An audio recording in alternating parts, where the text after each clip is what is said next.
안녕하세요. 네, 오늘은 프로젝트 티모티의 2장 챕터 2 리더의 타임라인에 대해서 한번 우리가 좀 생각해 보도록 하겠습니다.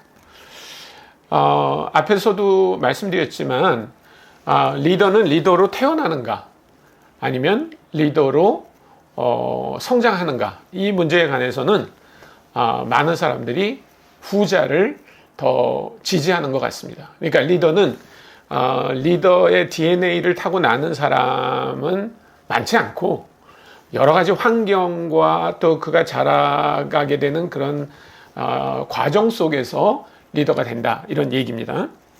그래서 그 과정을 하나의 선으로 표시한 게 타임라인, 이렇게 말할 수 있는 겁니다. 보통 리더의 역량을 키우는 네 가지 변수가 있는데, 하나는 뭐냐면 타고난 기질입니다. 이거는 어쩔 수 없죠. 어떤 사람은 처음부터 굉장히 좀 부지런하고, 어떤 사람은 좀 게으르고, 어떤 사람은 굉장히 똑똑하고, 어떤 사람은 덜 똑똑하고, 그것은 부모님으로부터 가지고 나오는 그런 기질이거든요. 그래서 그 기질이 영향을 주게 됩니다. 또 하나는 환경입니다.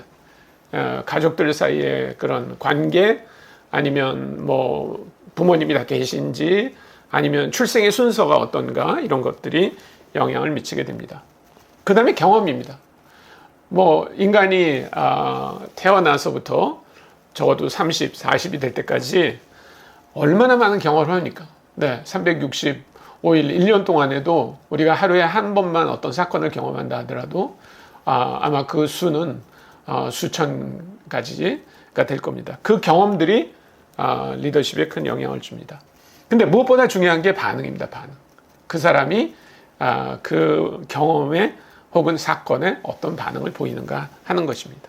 독일 그 육군 사관학교에서 전해지는 그 네 가지 기질에 대한 얘기인데, 오래전부터 전해오던 얘기입니다. 사람이 게으른가 부지런한가, 아니면 똑똑한가 멍청한가에 따라서 어떤 사람을 똑똑한데 게으른 사람, 그 다음에 똑똑한데 부지런한 사람, 멍청한데 게으른 사람, 또 그러면 멍청한데 부지런한 사람. 그래서 되게 어떤 사람이 사령관이 되냐면 똑똑한데 게으른 사람. 근데 사실 여기서 게으르다는 표현보다는 남에게 일을 잘 시키는 사람, 자기가 부지런히 자기가 하기보다는 그런 사람 말하겠죠.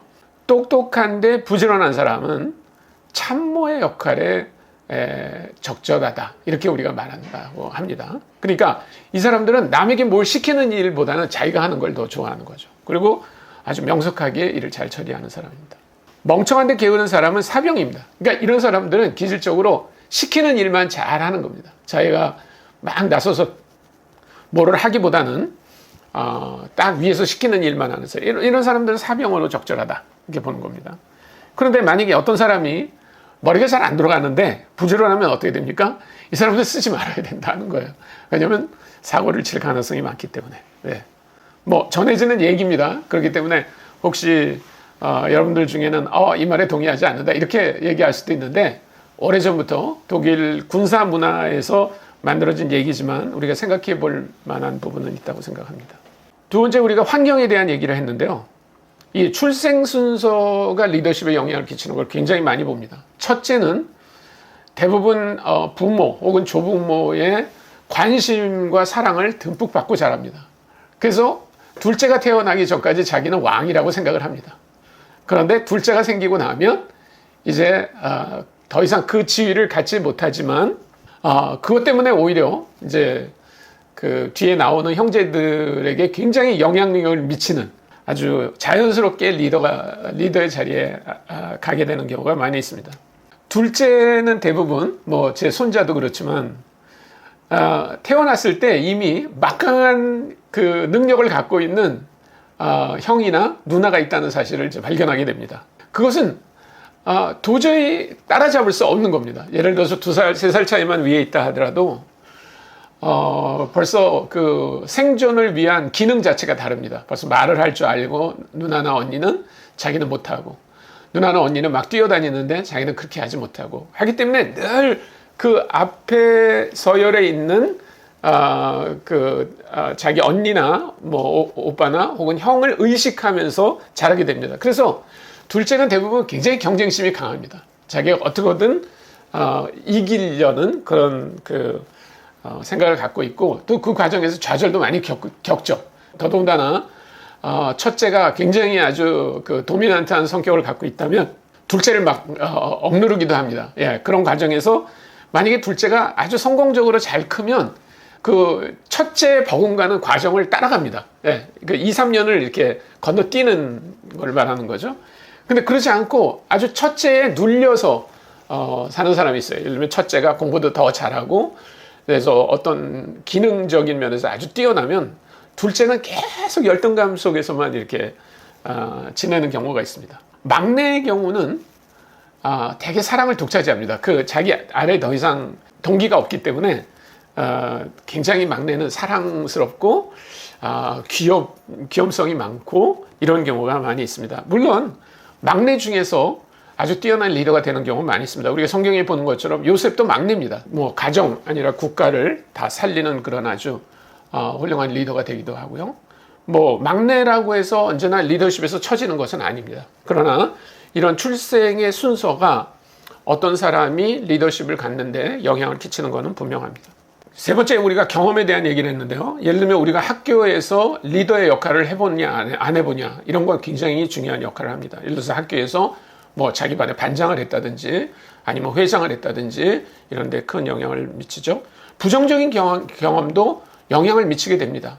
조금 이따 얘기할 반응에서 이 부정적인 영향이 좋게 나타날 수도 있고 나쁘게 나타날 수도 있습니다. 예를 들어서 학폭을 당했다. 그럴 때 그 학폭을 당했다는 게 그 사람을 계속 어렵게 만들어가지고 결국은 사회적으로 도태되고 자기를 아주 은둔형으로 만드는 그런 경우도 있고요.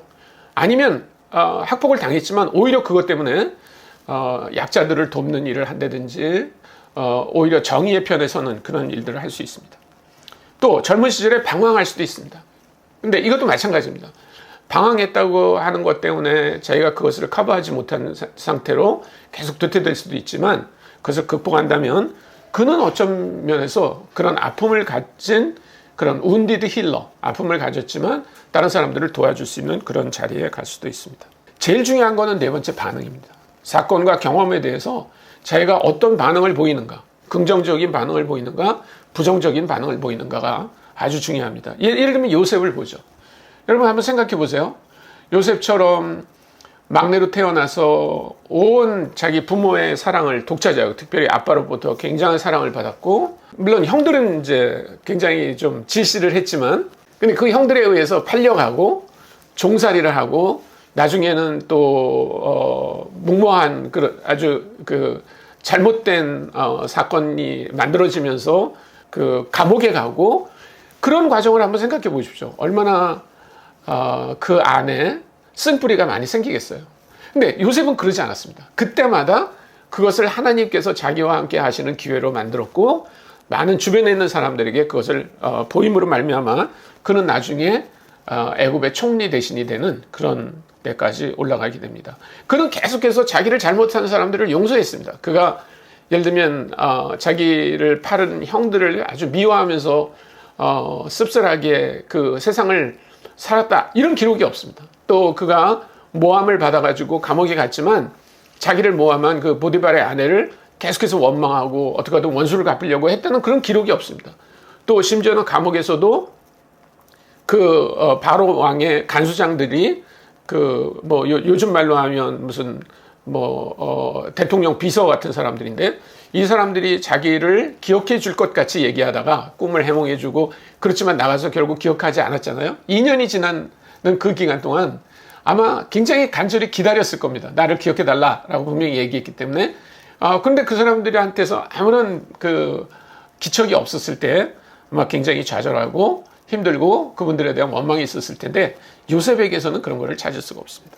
자, 이런 것들을 가지고 우리가 하나님께서 어떤 사건들을 통해서 우리를 어떻게 인도하셨는가를 차곡차곡 한번 선으로 만들어가는 것이 바로 타임라인입니다. 타임라인을 만드는 방법은 여러 가지입니다. 제가 그 요셉의 삶을 가지고 타임라인을 한번 만들어 놓은 게 있습니다. 여러분이 아마 슬라이드로 보실 수 있을 것 같은데, 요셉의 타임라인은 어떻게 만들어지냐면 지금 이 가운데 사선이 이렇게 있습니다. 그것은 요셉이 리더가 되기 위해서 어떻게 진행되고 있나를 나타내 주는 것입니다. 그리고 그 밑에 그 요셉과 관련한 사건들을 좀 적어봤습니다. 처음에 그는 눈치 없는 철부지입니다. 네, 그래서 형들한테 막 그 자기 꿈을 막 얘기하죠. 네, 형들이 나한테 절했다 이렇게 그런 말을 듣고 기분 좋을 형들이 어디 있겠습니까? 더더군다나 다 배다른 형이었는데, 그래서 아주 미움을 받고요. 또 형들이 잘못하고 있는 것을 전부 다 자기 아버지한테 고자질합니다. 네. 이런 형들의 일종의 관리의 역할을 하죠. 그리고 나중에 애굽에 팔려가 가지고는 보디발이라고 하는 장군의 집에서 이제 가사 총무로, 집안 총무로 성실하게 일을 합니다. 그러다가 보디발 부인이 유혹하죠. 그것을 뿌리칩니다. 이게 굉장히 중요해요. 예. 그가 어떤 면에서 그 보디발 아내의 유혹을 받았다면 그저 편하게 자기의 삶을 그냥 살아갔을지 모릅니다. 그랬다면 그는 아마 나중에 발각이 돼가지고 더 나쁜 일로 빠졌을지 모르겠지만, 그는 과감하게 자기가 어떤 해를 당할 거라고 하는 걸 생각하지 않고 하나님 앞에서 정직하게 그 유혹을 뿌리칩니다. 그리고 감옥에서도 그는 열심히 그 간수장을 돕습니다. 그래서 간수장이 나중에는 다 맡깁니다. 네, 감옥의 일을 다 맡깁니다. 그러니까 간수장의 조수 혹은 간수장처럼 그런 관리자의 일을 또 수행합니다. 그러다가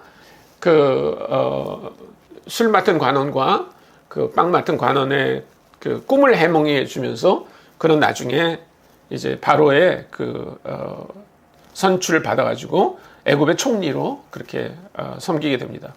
그리고 이렇게 보면은 여기에 하나의 공통점이 나오죠. 그것이 저는 영성 있는 관리자다 이렇게 했습니다. 그래서 이런 것들을 우리가 하나의 선으로 만들어 보는 것이 타임라인이라고 생각할 수 있습니다.